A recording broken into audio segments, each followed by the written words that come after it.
This is Tina Douglas, and you're listening to the Liam Photography Podcast with your host, my husband, Liam Douglas. Enjoy!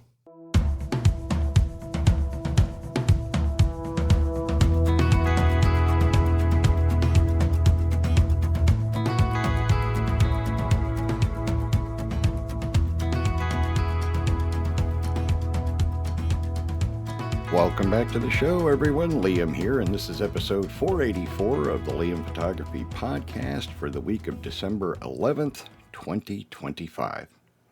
In today's episode, new Leica binoculars will set you back, cute cameras for under $60, Viltrox conversion lens for the X100 line, and more. So let's go ahead and get into our first story for this week. Leica Sports Optics, which makes the legendary photo company's binoculars, spotting scopes, and weapon sights, announced a pair of new Leica Ultra-Vid white ocean binoculars. The 7x42 binoculars are designed to be a powerful and elegant companion for people's luxurious outdoor adventures, especially those on the ocean. Quote, with 7 times optical magnification, these binoculars guarantee a steady image, even in rough seas, Leica promises. Quote, the 42mm objective lens diameter offers brightness at dusk, and the 140-meter or 460-foot field of view allows a wide overview of events at sea and on land. These are not the first Leica Ultra-Vid binoculars to arrive this year, joining super colorful compact 8x20 and 10x25 binoculars launched back in March. Compared to those vibrant smaller binoculars, Leica's new Ultra-Vid white ocean binoculars opt for a subtle, understated style. The binoculars combine white leather with high-gloss stainless steel, which Leica says delivers, quote, a stylish aesthetic. Quote, these marine binoculars feel at home on any yacht deck, every terrace by the sea, and in every coastal town, Leica says. The binoculars ship with a color-matched genuine leather carrying strap and folding pouch. The foldable pouch wraps around the binoculars like a cloth, then shuts with magnets. Beyond the colorful Ultra-Vid models introduced earlier this year, the new Leica Ultra-Vid White Ocean joins models with 20mm, 25, 32, and 50mm object lens diameters. All of them promise a clear image even in backlit scenes with high contrast, but all deliver a different blend of performance and portability. All of the models, including the new ones, have variable eye cups so they can be used by those wearing spectacles and sunglasses. All Leica Ultra-Vid binoculars also include water-repellent Aquadura coating on the outer lenses, which is especially important when using them on the water. Like all Leica products, the Ultra-Vid White Ocean binoculars are built using premium materials and come with a price tag to match. The Leica Ultra-Vid White Ocean 7x42 binoculars are available today at all Leica stores, the Leica online store, and through authorized retailers. The retail price is $4,499. Those who want Leica optics and 7x42 binoculars can opt for the standard black Leica 7x42 Ultra-Vid HD Plus binoculars, which are available now for $2,569. So this is definitely an interesting new product from Leica in their line of binoculars. Definitely some high-end binoculars, just like their cameras. I'm sure they're super high quality, but man, do they sport a premium price tag. Definitely not going to be buying a pair of those anytime soon. At least not me. Japanese stationery and electronics company Nakabishi Company Limited is all in on fun cameras. The company recently announced a wide-ranging lineup of cameras that runs the gamut from keychain toy cameras to point-and-shoot film cameras. As reported first by DC Watch and this week by Digital Camera World, Nakabashi has something for just about everyone. To be clear, none of these new cameras sport particularly impressive specifications on paper, but they are undeniably cute and cool, which, as has been demonstrated many times before, can hold significant sway for photographers. There are 6 cameras in the new series, starting with the teeniest of the bunch, 2 toy cameras. The toy camera and the toy camera Easy both attach to keychains and weigh next to nothing. The bigger one, although the word bigger is used loosely here, weighs under 30 grams and has a 2 megapixel type 1/4 CMOS image sensor with a 0.6 millimeter f2.8 lens, which is equivalent to a wide angle lens thanks to the massive crop factor. The camera has an itty bitty display and records images to a micro SD card. The toy camera is priced at 8,635 Japanese yen, which is roughly $55 US. The even smaller toy camera Easy has a 1 megapixel type 1/10 sensor and a wide-angle prime lens. It also records to a micro SD card and weighs a mere 9.5 grams or 0.3 ounces. This camera is even cheaper, priced the equivalent of just under $20. Both the toy camera Easy and toy camera can record videos as well as still images, although photographers should keep their quality expectations in check. These are tiny image sensors inside toy cameras. Then there are the Kodamono cameras designed for kids. These compact digital cameras have a chunky exterior ideal for kids. These cameras come in blue and beige colorways and sport a type 1/6.5 CMOS image sensor with just 1 megapixel of resolution. The camera costs under $50, weighs about 80 grams, and ships with a hand strap and tripod that doubles as a selfie stick. The remaining 3 cameras are all analog models: the Filma Camera Daylight, and the Filma Camera Half. The standard Filma camera has a 28mm f8 built-in lens, a flash, and captures full-frame 35mm photos. This camera is 9,295 Japanese yen, or nearly $60. The Filmora Camera Daylight ditches the flash in favor of a slimmer, cuter form factor and white and pink colorways. It has the same 28mm f8 lens and captures full-frame photos. The smaller camera is also cheaper at just under 4,000 yen, or about $25. Rounding out the trio is the Filmora Camera Half, a half-frame film camera with a built-in flash and again the same 28mm f8 lens. All in all, these are pretty interesting new cameras. None of them will set the world ablaze with their tech specs, but there is plenty of space in the market for affordable cameras that don't make overly ambitious or unrealistic promises. And I thought this was really cool, especially the keychain cameras, which are the only ones in the series that are fully digital. But again, set your expectations accordingly, because with the small image sensors and small megapixel count, you're not going to get breathtaking images with those tiny little keychain cameras. But they'd still be cute and fun to have just for giggles. Viltrox, best known for its excellent camera lenses, has announced a new wide conversion lens that attaches to the built-in lens on Fujifilm's popular X100 compact cameras, including the newest X106 model launched last year. The conversion lens turns the X100's 35mm equivalent lens into a wide-angle 28mm prime. The Fujifilm X100 series features a built-in 23mm f2 lens, which is equivalent to a 35mm prime thanks to the APS-C crop factor of 1.5 times.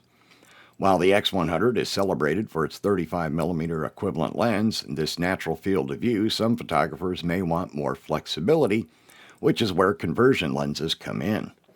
Fujifilm itself makes conversion lenses, which were most recently updated alongside the X100F model way back in early 2017. The Fujifilm WCL-X102, available in both black and silver finishes, converts the X100's camera's built-in lens to deliver a 28mm equivalent focal length down from 35. This is a 0.8 times reduction in focal length, which increases the field of view from around 64 degrees to more like 75 degrees. However, this wide-angle conversion lens and the accompanying telephoto model are nearly a decade old now and were developed well before the X106 moved to Fujifilm's higher resolution 40 megapixel X-Trans CMOS 5 HR image sensor. Further, and perhaps most importantly of all, Fujifilm's wide-angle and telephoto conversion lenses are $399 each, which is a hefty chunk of change. Viltrox promises excellent image quality at a much lower price of $159.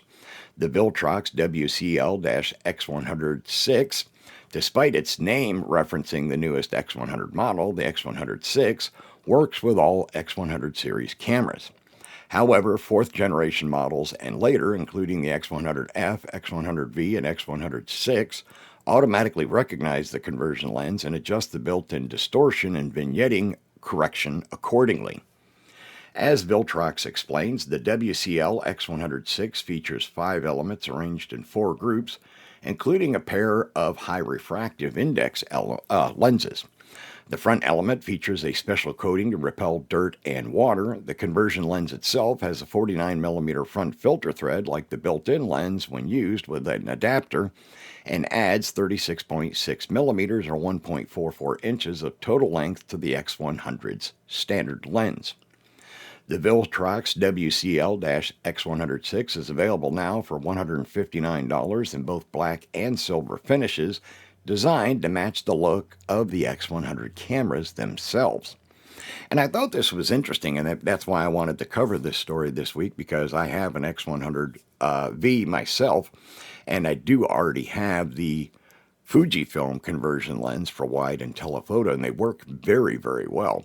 And it would be intriguing to see if there's any difference in image quality with the new Viltrox version, since it is years newer than the Fujifilm ones and a fraction of the price. And Viltrox has been really crushing it with super high quality glass in the last few years. I mean, they've just been going all out with high quality glass. A photographer has captured a series of exquisite images of foxes in snow to highlight each of their personalities and to show they don't deserve their sly and cunning labels. Rosalind Raymond from the Netherlands tells Petapixel that by isolating them on snow in wintry surroundings, she is showing their individuality by eliminating all other noise. Quote, "Animals are often anonymized, making it easier for us to see them as just a fox," Raymond explains. The moment you start seeing an animal as an individual and recognize it as being with personality and associated traits and emotions, you'll also treat it with more respect. That's something I want to emphasize with this Fox Hall of Fame. Raymond has been photographing foxes for 10 years, previously appearing on Petapixel for her 64 Foxy Faces project. However, snow appears rarely in the Netherlands, so she has had to take her opportunities in the last 15 years. Quote, "I typically expose to the right, ETTR, which makes my entire photo slightly brighter," Raymond says of her technique for photographing in the snow. Quote, "Then I adjust the contrast, lights, darks, and shadows to make the snow a bit whiter and expose the fox perfectly. And in some cases, I had to remove some disturbing spots from the snow." Certainly, Raymond's photos leap off the screen, but it's not just about capturing wonderful frames. The photographer is keen to change perceptions about foxes, which have been characterized as tricksters throughout history via folklore, children's tales, and in literature. Quote, "Foxes are opportunistic and given the chance will not hesitate to steal some chickens," Raymond says of the vixens and tods. Quote, "This, of course, does not make them popular. What also doesn't help is that they are interested in the same prey as human hunters, such as rabbits, hares, and pheasants, so they are, in effect, competitors. Fox hunts have, of course, been a thing for centuries. To this day, hunters still call for foxes to be regulated or managed," adds Raymond. Quote, "Because their populations are getting too large under the guise of protecting other animals, while it's now been proven that foxes can perfectly regulate their own numbers based on territory size and food availability." Raymond adds that foxes are a vital link in the ecosystem and culling them creates more problems. Quote, "After years of studying foxes, I can say that foxes are far from mean or nasty. They are intelligent, curious, and enterprising, and above all, they are the friendliest and most sociable wild animals I know." Raymond says she hopes her photos and the stories she writes about them influence people's opinions of foxes. Quote, "Because if you look closely, you'll immediately see that this wonderful, intelligent animal that deserves a better story," she adds. You can find more of Raymond's work on her website, Facebook, and Instagram, and you can find the links to her sites in today's show notes. And I'm going to take a short break right here, and then I'll be right back. We hope you're enjoying this episode of the Liam Photography Podcast. You can visit the homepage for the show at liamphotographypodcast.com for show notes and links. You can post your questions, comments, or requests for future episodes at the Liam Photography Podcast Facebook group, or you can also email them to the show at liam@liamphotographypodcast.com. You can find the show on Twitter and Instagram at LiamPhotoATL. You can tweet the show, just insert the hashtag LiamPhotoPodcast. And now, back to the show. And we are back. In modern photography, nearly every part of the workflow has evolved at an incredible pace. Sensors are larger, resolutions are higher, and video formats now reach deep into 8K and beyond. Yet one of the smallest pieces of gear in your bag plays one of the biggest roles in whatever your camera can take full advantage of that power, the memory card.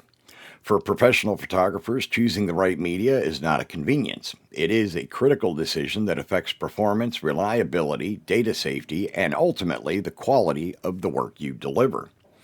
A memory card is the first link in your data pipeline. When that link slows down or fails, the entire workflow suffers. Missed frames, reduced burst rates, dropped video frames, and unpredictable offload speeds can compromise a shoot in ways that cannot be fixed in post-production. This is why the right card and the right reader are essential tools for every working photographer. Professional cameras today generate enormous amounts of data. A single high-speed burst from a 45 megapixel body can create hundreds of megabytes of raw files in seconds. High bitrate 4K and 8K internal video recording can place even heavier demands on sustained write speeds. If your card cannot keep up with these data streams, the results are immediate and painful. Using a card that is too slow or not designed for your camera can lead to smaller burst sequences, slower buffer clearing, unexpected recording stops, overheating and throttling, corrupted files, or missing moments. This is why many photographers now rely on CF Express and V60 or V90 SD cards like the OWC Atlas that are built for sustained, not just advertised, write performance.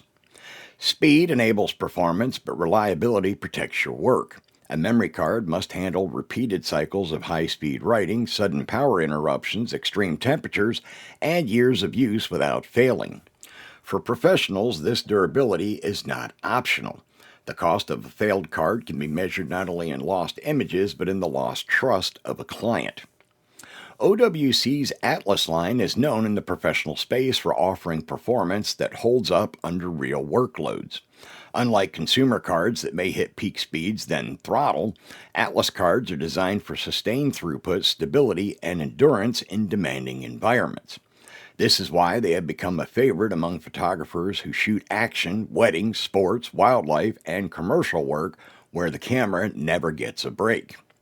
For cameras from Canon, Nikon, Panasonic, and other systems that rely on CF Express Type B, Atlas Pro and Atlas Ultra cards deliver the sustained speeds needed for continuous raw bursts and high bitrate video formats. Atlas Ultra Type B cards in particular support long 8K raw recording sessions without the dips that cause by many cards to fail mid-take.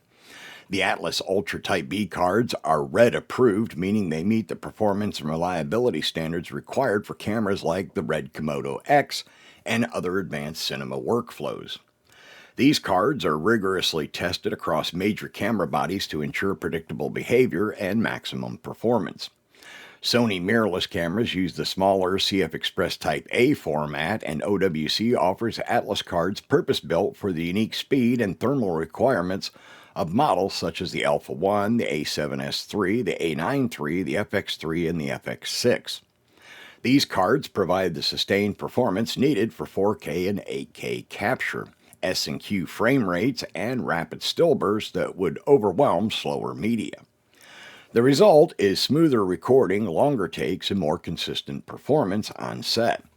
For hybrid creators and event photographers who rely on SD media, Atlas Pro V60 and V90 cards provide stable, predictable write speeds for 4K and high frame rate recording. Many SD cards can hit top speeds only briefly before slowing down. OWC's cards maintain consistent throughput, which is crucial during long time lapses, multicam shoots, or continuous bursts.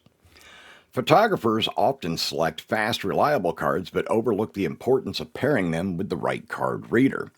A reader is the first device your images and video touch after they leave the camera, and it plays a major role in how fast and how safely your data is transferred.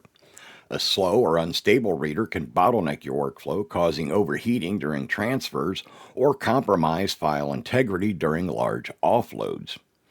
OWC's Atlas readers are designed specifically to handle the speeds that today's CF Express and SD cards are capable of. When paired with an Atlas Pro or Atlas Ultra cards, these readers can deliver some of the fastest and most stable offload speeds, up to 5,000 megabits per second in the industry. Unlike many generic readers that drop speed once heat builds up, Atlas readers maintain consistent performance across entire offloads, even when transferring hundreds of gigabytes of RAW files or 8K footage.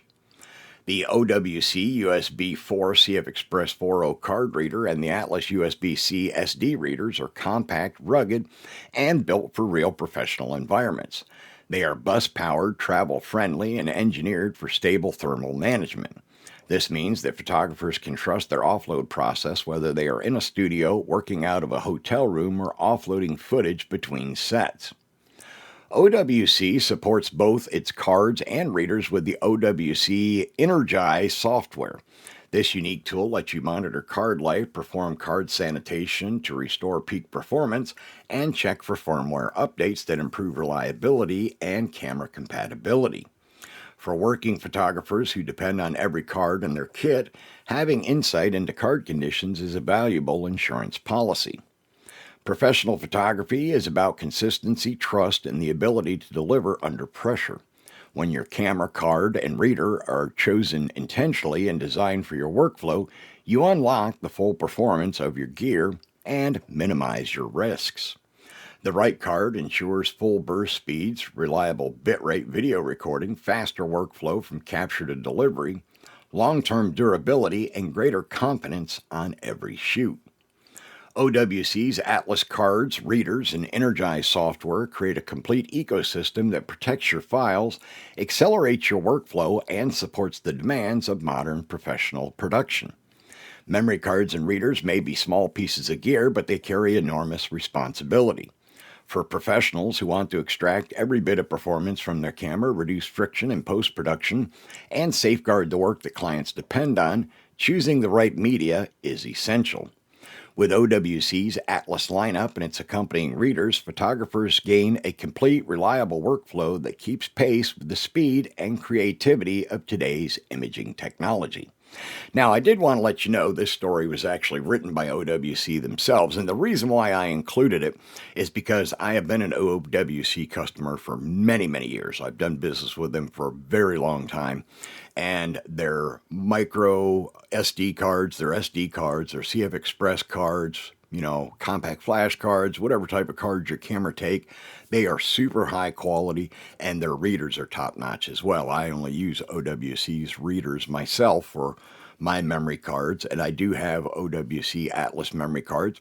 However, I do also recommend Lexar and ProGrade Digital, as they make excellent high quality cards and readers as well. So not to take away from OWC, but I just did want to give you that information for full transparency. Now, they didn't pay me they're not sponsoring the show. They didn't pay me to share this story with you or anything of the kind. I wanted to share it with you because I genuinely believe in their products. I've been buying SSDs and memory and other things from their company for, like I said, many, many years. And I have never been disappointed with the products, the performance, or the quality in any of my purchases from OWC. So I just wanted to share that, and that being the reason for why I shared this particular story. Viltrox has been busy so far in December. Alongside wide-angle and telephoto conversion lenses for Fujifilm X100 series cameras, the Chinese lens maker has also launched a new 2x teleconverter for Sony E-mount cameras. The new teleconverter works with the expected Sony lenses plus Viltrox's 135mm f1.8 prime. The Viltrox teleconverter 2.0 times for Sony E-mount is listed for order now on B&H, and B&H notes that per Viltrox, the new teleconverter works with the Sony 70-200, 2.8 G Master, and GM2 lenses, Sony's 100-400mm, 200-600mm, and 400-800mm telephoto zoom lenses, the Sony 300mm f2.8 GM, the 400mm 2.8 GM, the 600mm f4 GM, plus Viltrox's 135mm f1.8 Portrait Prime. This is the same set of Sony lenses as Sony's own 2x teleconverter works with, plus, of course, the Viltrox 135. However, where Viltrox aims to separate itself from Sony's offerings is price. The Sony FE 2x teleconverter is $598, while the Viltrox option is $280. That's a significant price difference. Viltrox promises that its teleconverter performs similarly to Sony's offering, including in terms of image quality. As its name suggests, the 2x teleconverter doubles the effective focal length of attached lenses, turning something like a 400-800mm telephoto zoom into an 800-1600mm lens. However, this comes at the cost of maximum aperture, as the 2x teleconverter slows a lens by 2 stops. In the case of the 70-200 f2.8 telephoto zoom, this means photographers have the equivalent of a 140-400mm f5.6, which is not necessarily limiting in terms of light gathering.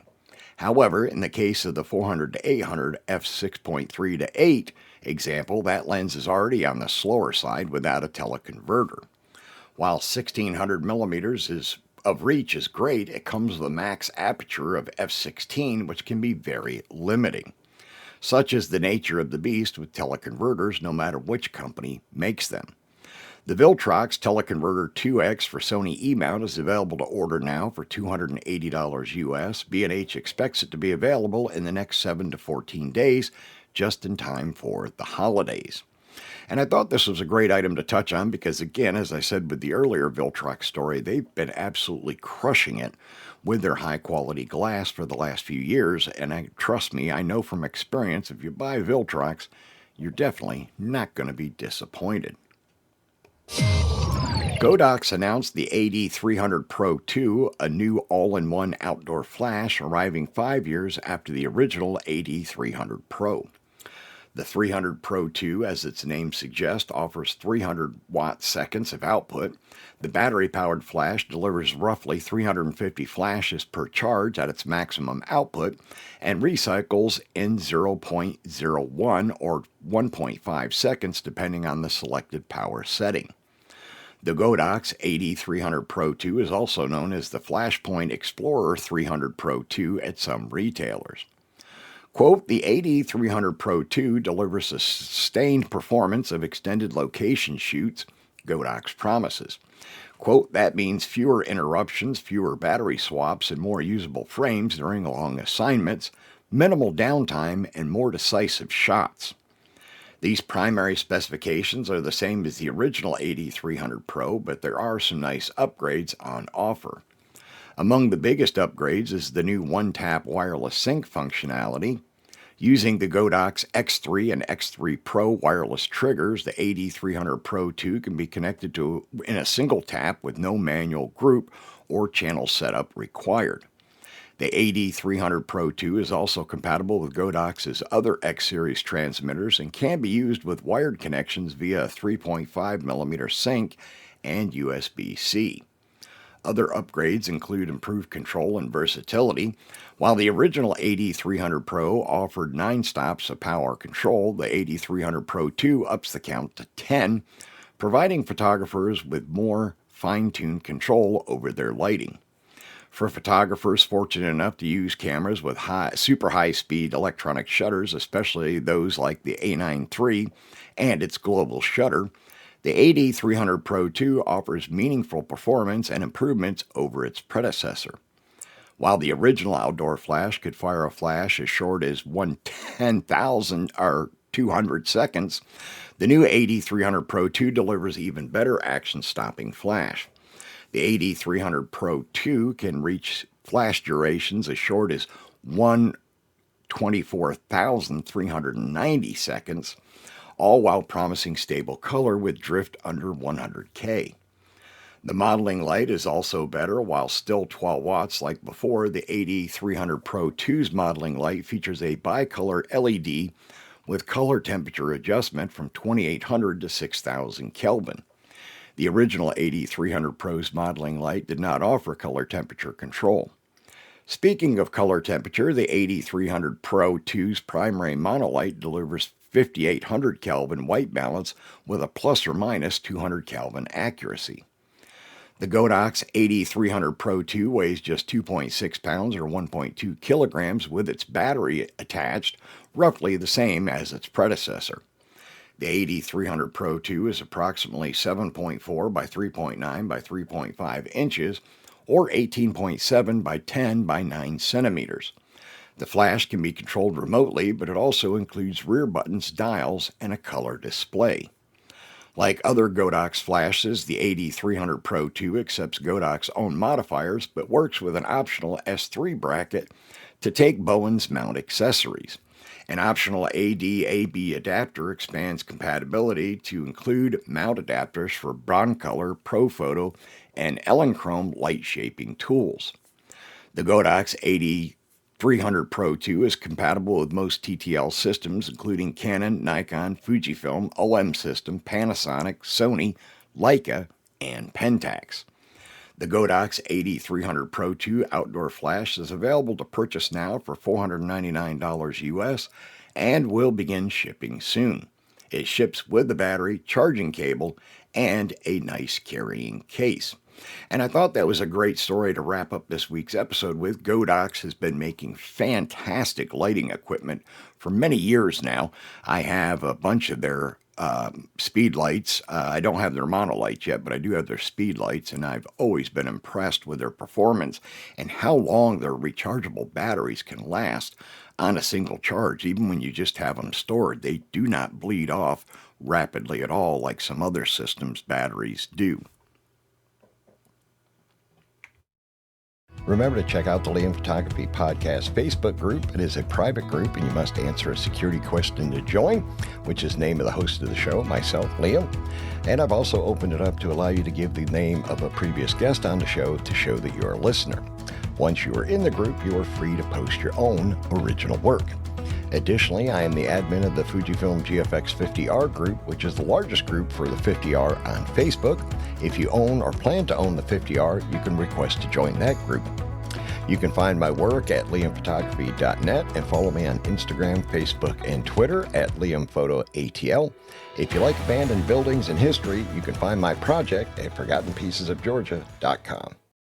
All right, that's going to wrap up episode 484 of the Liam Photography Podcast. I want to thank all of my listeners once again for subscribing, rating, and reviewing us in Apple Podcasts and anywhere else you might be getting your podcast.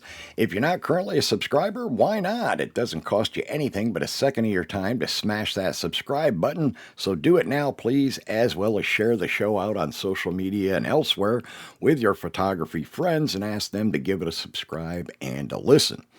I also recommend you stop by the Liam Photography YouTube channel, subscribe to the channel, turn on all notifications, check out my most recent videos. I release a new one every Sunday on the YouTube channel.